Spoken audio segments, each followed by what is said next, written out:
秋冬季节干燥，容易感冒咳嗽，一定要经常给家人做金桔雪梨汤，润肺止咳，香甜又好喝。今天用到的金桔是广西荣安金桔。荣安金桔素有长寿果的美称，果色金黄，皮薄肉嫩，香甜多汁，营养丰富。洗净后可以直接吃，也可以做成果茶，具有清肺化痰止咳的功效。洗净的金桔对半切开，营养更容易煮出来。再准备一个雪梨，切成大大的小块。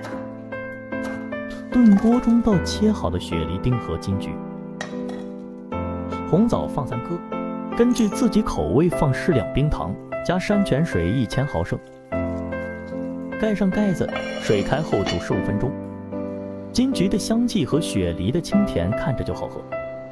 最后放一勺枸杞，再煮2分钟，金桔雪梨汤就做好了，口感香香甜甜的，既好喝营养，又润肺止咳化痰。每天来1碗，对我们的身体好处多多。